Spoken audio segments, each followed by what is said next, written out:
Hey now, it is 9/26/2015. We are here at UC Denver's Auraria campus to talk about immigration. We are here with a person. Hello. What are your thoughts? My personal thoughts are everybody I see around me is an immigrant or a lineage. Second, third, fourth, fifth, sixth generation of an immigrant, because I don't see many Native Americans, at least not at the moment. So I don't know why all of a sudden the rules would change as far as, well, I can come here and you can't because I got here first. It seems childish. And do you think that the American government is more accepting of European immigrants? Yeah, so if there were, and I don't know the numbers, but it seems as though the media portrays that there's a large number of Latino immigrants, and if there was a large number of Europeans coming to America illegally or otherwise, if you consider that illegal to cross a imaginary boundary, it's hard to say. To speculate on something like that, yeah, I do believe that, Americans, or the government specifically, would react differently if it was Europeans coming to America as opposed to Latinos coming to America. Okay. So Obama and John Kerry have recently announced a increase of immigrants from 10,000 to like 10,000 more. What do you think about that? The Syrian refugees. I think if America's a better place for them to live, then we need to let them live here. The problem is the lack of empathy in our government, and that comes from a sense of ownership of a land that's prospering. Okay. And I think that, if we didn't have this sense of ownership of a land that's prospering, and it's really just, to me, it's a protecting mechanism, even though it's, we don't have all the facts. So you may be stopping, refugees coming in, but I'm sure that if something happened in America and we were trying to get out, I think other countries would be a lot more lenient on letting us get out of here. I mean, maybe not now because of how we've acted over the past 20 or 30 years, but... Okay, that's a great point. And a lot of our immigrants that are incoming are caused by American wars, right? Like the war with Vietnam, a lot of wars with the Middle East. Those refugees, they apply for immigration status, political asylum to America. So the more countries we bomb, the more immigrants we get. So yeah, it's weird though that they would choose. It's almost like a form of masochism, right? Like they're choosing to go to the place that hurt them, which is kind of strange. I mean, granted, we didn't do it.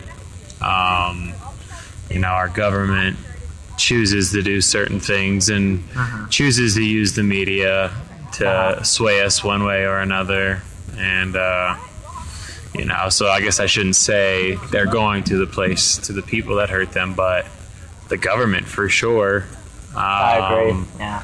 They're going to live under the dome, so now they're just technically wanting to go somewhere that's the problem in that snenario. But there are other. I mean, I don't think the Latino immigration now. I mean, with Cuba, yeah. I mean, but they had their own dictators causing issues and, solving problems. It's what the government does. They create issues and they solve problems. So I think that, if the immigrants were smart, or the people trying to come here were smart, they would try to go somewhere like Sweden or a neutral country. Okay. Switzerland. Okay.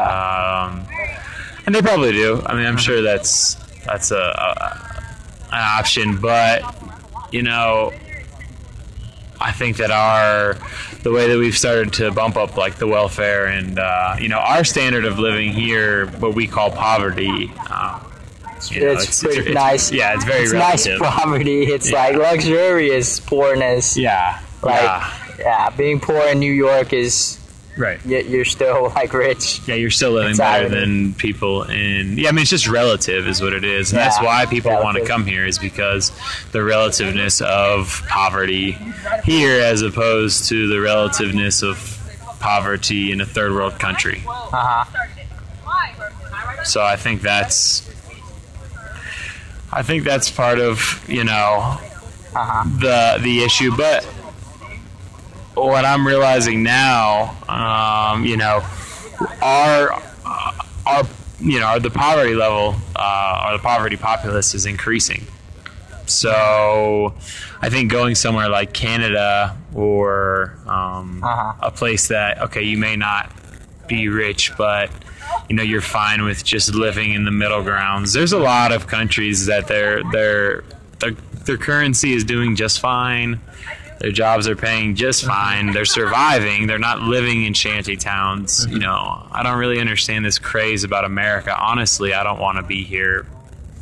If I could leave, I would. I have a felony. So for me to leave the country, and get accepted into another country is really hard. I can't even go visit. Yeah. So if it wasn't for that, I probably wouldn't even live in America. So I don't really see why everybody wants to come here. I don't see the appeal. So, is a felony another form of slavery? Are they trying to keep you tied to the land? Yeah. Are they trying to keep you working here, pay off your debt? Yeah, I think, a lot of people aren't aware that, if you make a mistake in the eye of the law, in the eye of the government, that's bound to you forever. I mean, for the rest of your life, unless you pay a lawyer to get it, and the judge that resided over your case has to, accept the letter and expunge your felony. So they want more money. You gotta grease the lawyer. Yeah.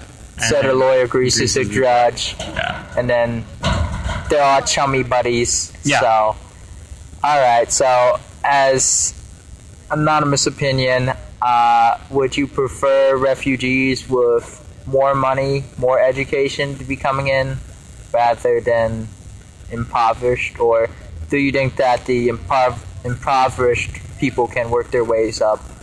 I think that, to me, that should hold no relevance at all. If they have money or not, because it just makes me think you just have to have empathy. You just have to think, what if it was you? And I know that sometimes with you have to look at things objectively sometimes, right? So you can't look at things subjectively. So you can't use empathy. But to me, it's just like you could deny Einstein. You could be denying somebody like Einstein or Nikola Tesla into your country, where he could, grow and become, one of the most rags to riches. Not even riches, just like as far as knowledge, like as far as just being an innovator. He could create something that could revolutionize the world, like Nikola Tesla did with the alternating currents. And he was an immigrant. So Einstein was an immigrant. We have these people that have came to America, and granted, those are both. I think Nikola Tesla came from Germany and Einstein came from Austria. But you know, we don't know who we're denying. We're just labeling them as they must be. That's the problem. You know, you label immigrants as below you, and really you have no idea what's inside of them or what their capabilities are. It's definitely the willingness to learn about the culture. I mean, you don't have to give up your native culture, but... Well, I think that there's so many cultures here, and, you know, the impoverished people are more hungry. Mm-hmm. And I think they're more willing to do things that the spoiled Americans aren't. Mm-hmm. So... For sure. Why not give everybody a fighting chance? But the problem with that is we have barriers and we have red tape and we have ways of keeping people down, just like, you know, me with my felony. They're trying to keep me down. The government now has labeled me a felon and is trying to keep me down, instead of, okay, I got sentenced, I did my time, I got out, and now I am an American citizen, just as I was before, but that's not the way that it is. So there's a lot, and I feel like that is, you know, that's how I can see the burden of immigration and people coming here, and there's all this red tape that they have to try to get through just to be on par with the standard American, and there's a good chance that they will never be considered on par unless they put forth that extra effort. Okay. So what is so we have another person here joining us. What are your views, sir, on immigration? On immigration? I'm too poor to afford more mics, man. My views on immigration are that we should be allowing more people into the U.S. because I think that... It's anonymous. You don't have to be politically correct, so... Not. All right, let me know how you feel. Okay.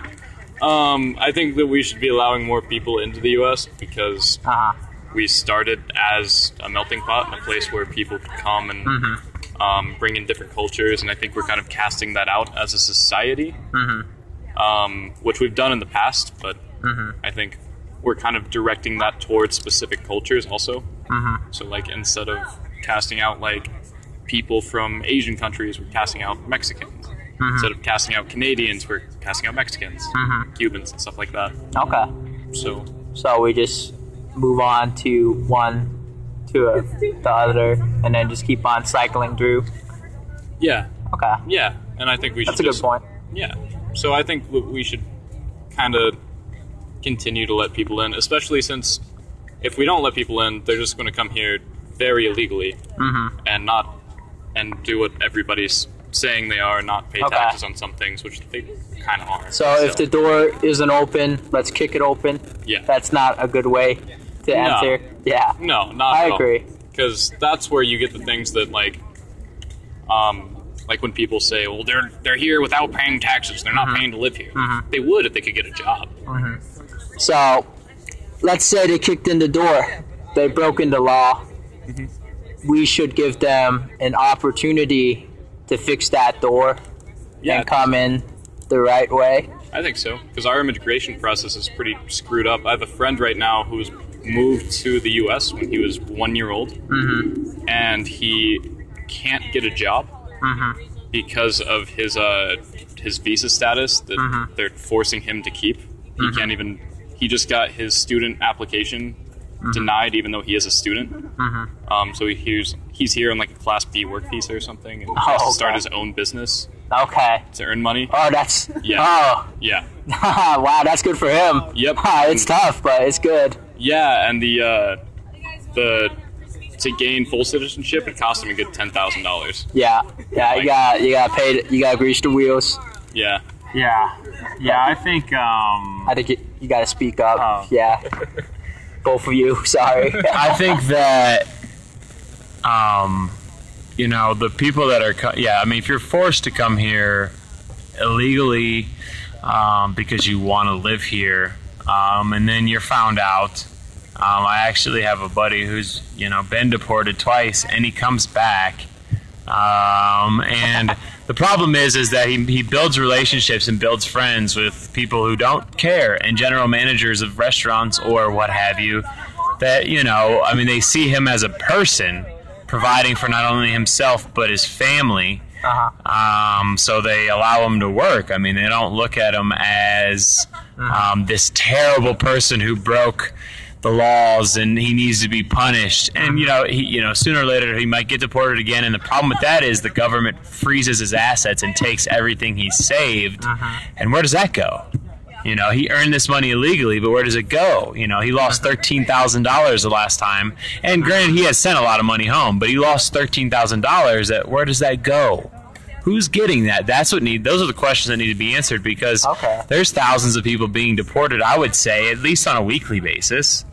Hundreds to thousands of people on a weekly basis. And, if each of them has $3,000 in a bank account, that's a lot of money over the years that this is going on. And where's it going? If anything, it should be used. If you're going to take that money, use it to properly educate the people that are trying to come here.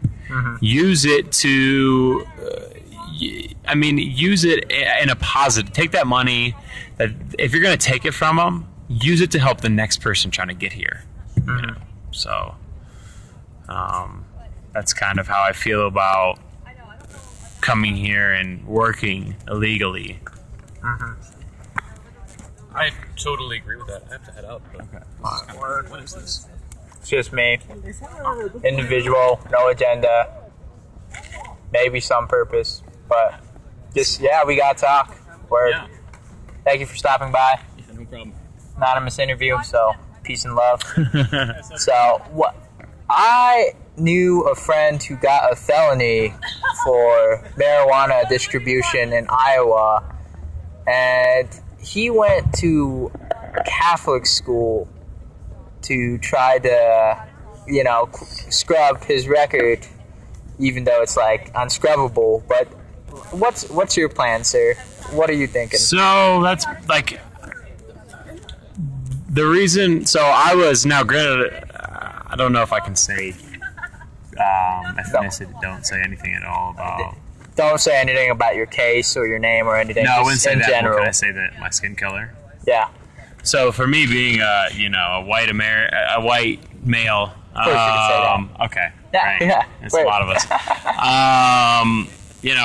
Getting out of prison, I had a job within 10 days. It wasn't at an awesome place, but I had a job within 10 days. I've had a job ever since. It's never stopped me. I've been honest on all my applications. Sometimes I get the interview, sometimes I don't. I try to hang on to jobs a little bit longer because of that. But, now I'm, a student. I'm the district manager of a company. And I have a felony on my record, which, so everybody who says I've got a felony, I can't. It's like, no, you're just not trying hard enough. Yeah, some people say that, and then there is such a thing as white privilege, and if you take advantage of that, that's cool. But you gotta look out for your other felony homies that are stuck in the trap. Can you vote, or what's the deal? Yeah, I can vote. So you can't vote while you're incarcerated. Obviously. But I voted. I don't necessarily believe, that's a whole nother topic, but I can vote if I feel like it. I think that I'm glad for you, man. I appreciate it. Everything aside, thanks, man. It matters. It matters to me. You're a human being. I don't even care if you're an American citizen. You're a citizen. You're on this soil. You can use these rights. Right. Exactly. And that's I do see. I know there's privilege amongst white males, and I see it. So granted, if I walk into an interview with the felony and I see that the boss is a white male, it's just, I'm not playing into it, but I'm not going to deny it. Yeah. But at the same time, I'm taking that job. So there has to be, there are not plenty, but there are other races. There's black GMs, there's Hispanic GMs, especially in the restaurant industry, because they love to have a bilingual manager so they can speak to the cooks and speak to the front of the house. I mean, that's just the situation we're in a lot of places. So, if you're Hispanic with a felony on your record, it shouldn't be extreme. Now you're going to get told no, but who cares? Go to the next place. They tell you no, who cares? Go to the next place. It's just something that you just can't stop and say, woe is me. But, now that I'm in the position I'm in, when I hire, I don't even ask for a background. Do you know how to do the job? Do you have experience? Are you reliable? Can you get here? Exactly. Things That's like that. all that matters. If I find out down the road that you got in some trouble when you were younger, to me, it's like, okay, cool. I'm glad you're doing good. Yeah. I'm glad that you're not doing that anymore. I'm glad that I can help you stop doing that. Me pretending I'm you. I remember when I first got my job after this felony, and I was just like, this is a stepping stone. This is like a huge rock of foundation. So, thank you. It's that one opportunity leads to more opportunities. Exactly. So, yeah, you have to prove your worth. I mean, use what you have to your advantage is what I always say, and no matter what it is, now use what you have to your advantage, but don't single people out that don't have the same advantages that you do. That's the key. That's the key to overcoming any type of oppression. Is to get in where you fit in, so to speak, and then allow anybody else in. So you get in where you fit in, and then you allow anybody else in, and then that breaks that cycle of only allowing this certain type of person into whatever category. Because that one person who gets in then changes the dynamics. The dynamics, like, all right, this is a all non-felon work team, and then you're working there for a couple months, and then they find out way later, after they find out you're a good person, that you have a felony on your record. It's like, oh, I knew the person before I knew the sheet of paper. Right. So yeah, the only problem with that is sometimes they, it's if you lie on your application, and sometimes they're obligated to fire you. I'm always honest. Yeah. I'm just honest about it. Hopefully they don't ask. A lot of times when I'm job searching, I will go through applications, and the ones, I'll get 30 of them. And the ones that don't ask about a felony are the ones I fill out first. And then the ones that do, I'm just honest. I am just honest. I think you'll be okay. Not dishonest. I know. So no, I didn't want it to be confused as dishonest. I said it kind of fast. I understand. But yeah, there's a lot of places that don't ask, and that's and that's why I don't, because I know that not everybody with you can tell. It just sucks that that's even on there, because you can tell somebody's character after you have a conversation with them, or sooner or later their true colors are going to come through. Oh yeah, for sure. So to just deny somebody entry because of any superficial or past existing thing in their life, to me is just it's an archaic system, that needs to be shut down. And I think it is. Moving forward for me, when I get my degree, even if I'm more qualified for a job, somebody that doesn't have a felony on their record will get the job before I do. So I can see, the people that say, well, even if I'm more qualified than that guy, he's white, so he got the job. I'm not. I didn't. You don't have access to the resume, pretty much. Right. That's what I'm saying. Yeah. The social resume. There's a social resume that you're filling out when somebody looks at you. That you have no choice. You can't lie on it. There's no lying on a social resume. New concept you just introduced to my mind. Thank you. Like the off the paper qualifications. Exactly. Like people skin color, etc. Like how you dress. Yes. How you talk. What you talk about. All that. Okay, if you have tattoos or not. Okay. All this is filling out an application or a resume in somebody's mind, and they're accepting or denying you based off of that, not based off of what's written on the paper. I mean, that's why they do face-to-face interviews. That's a very important point. I mean, you do an interview with someone over the phone, and all of a sudden you hire them, and they show up and their clothes, they weave themselves, and they've got dreadlocks, and you may be like, oh crap, you may have second thoughts, but you shouldn't, because you hired them over the phone because of how they talk to you, because of how they voiced their interest in the company, and then you see that you may be like, hey, you can't wear that to work, bro. There's certain things that you have to do. Well, I didn't know you had dreadlocks, like right, tie those up, keep those in a bun or something. Okay, fair enough. But that comes with certain jobs. With me, it's sickening to me when I get a phone call and somebody wants to use our business, and they're like, "Well, make sure the person that comes is a male." Make sure this person is a female. Make sure this person is attractive. And it's just like, really? You're not saying make sure this person does their job properly, make sure they're a professional, send me your best. You're saying send me a guy? Send me a pretty one? Yeah, exactly. So it's just kind of, that's a whole nother conversation of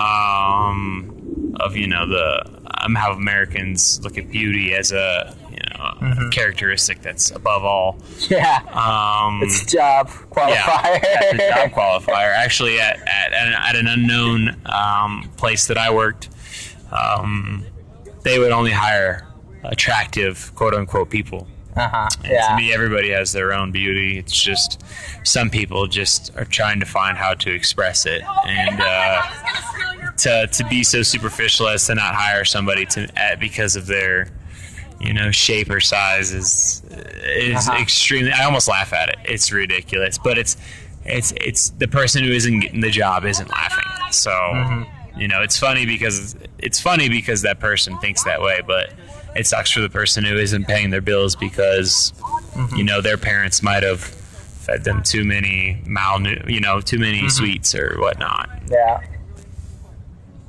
And earlier you mentioned that your felony affects your international immigration chances.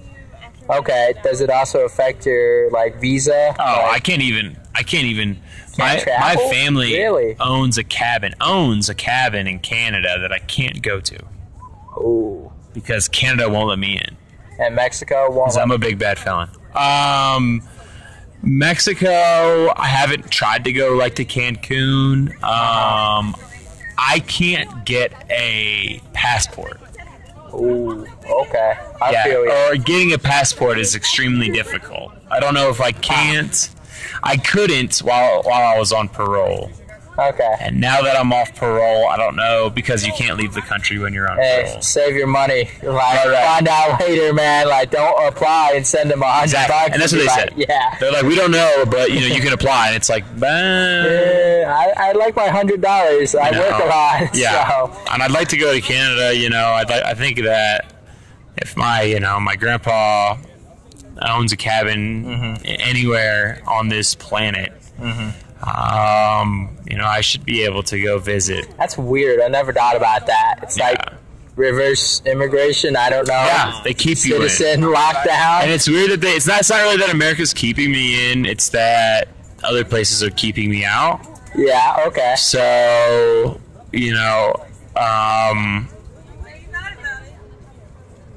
it's not just America with these. We don't want people coming in. there's a lot of countries that are, we don't want you in here. We don't have to let you in here because you don't qualify. So, I mean, there's a bigger picture here, but America's just on the front page because we are right now, one of the dominating countries. But I mean, we are. I mean, there's no denying that the opportunities here are good. Our dollar's worth a lot. We have a lot of gas.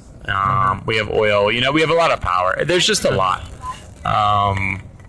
A lot of reasons that America is people want to come here. But personally, if I could, I'd leave. You bring up a very interesting point that I've never really thought about, because I guess I've never really thought about leaving America. So that's an interesting point, that other countries are actually, hey, what if other countries are keeping Americans out and they're the ones being xenophobic or anti-immigration? So definitely, we're not, Americans didn't create this. We're just the ones that are taking the heat for it. Because so many people are trying to come here.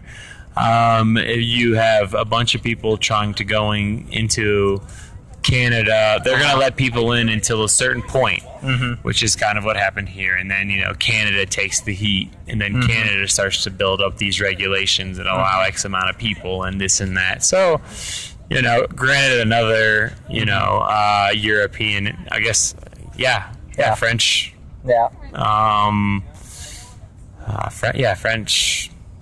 French and something else up in Canada. I can't remember. It's got to be British and maybe the Spaniards. That's the Spanish, French, and I don't think Britain is too strong of a. Well, BC, they've got the British Columbia, but I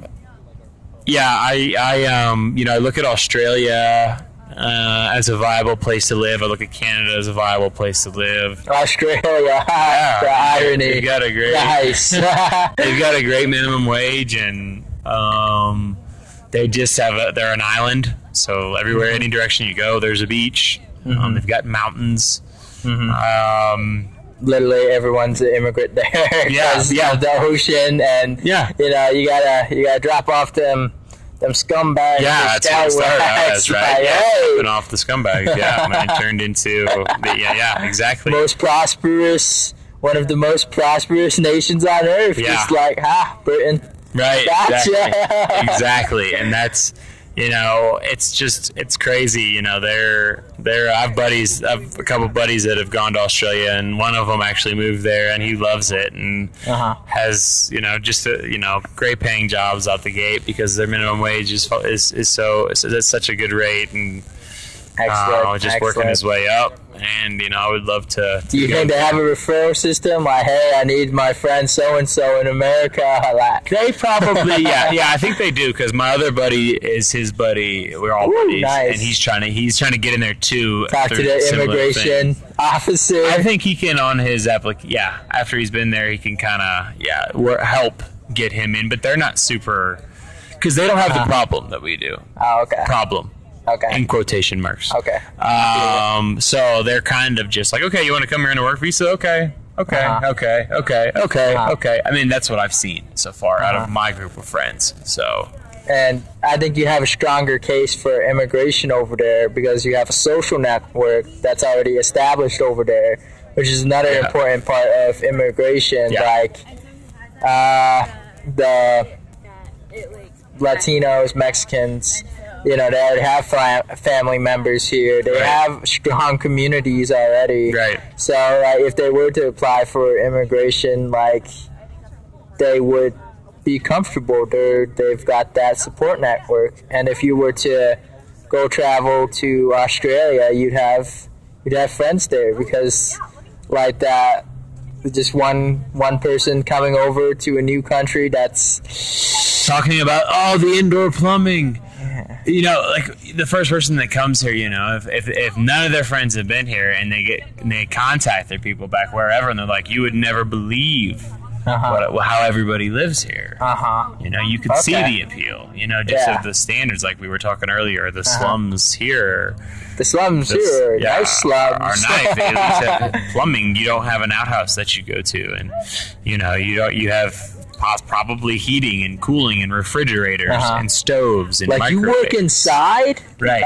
And you're making even little things like that. And you're making how much? You're making that much, and you know, it's because the currency exchange rate. Like it's not rocket science. It's simple math. It's very exactly. And they're like, okay, I gotta get there. I want to go there, and you know, so you know, they're not telling them, oh well, because you know, these people that, you know, might know people here, the people, like, you know, the immigrants here, it takes years and years and years before you realize the flaws of America. Oh, yeah. You know, and, you know, so it's all the good stuff, and they're getting people to come here because it's all the good stuff that's being told, because it is a better situation. But then you get trapped up in the 40-hour work week, and you know, and the stress that comes with that, and all the other little stigmas that come in a consumer capitalist country, and you know, that type of stuff doesn't start to set in your psyche for a few years. And even then, you might still think, hey, at least I'm not cold in the winter. You know, at least my food stays good for 7 to 8 days or what have you. So. I think that, you know, people take America when they come here at face value, and that's what's getting so many people to come here, but they don't realize that the deeper you get into it, we're in so much trouble. America is in so much trouble. Oh, yeah. And people really need to be trying to get out of it instead of trying to get in. Okay. It's a great argument. Yeah. Let's stop there. Yeah. We've spoken for a good half an hour. Cool. I think.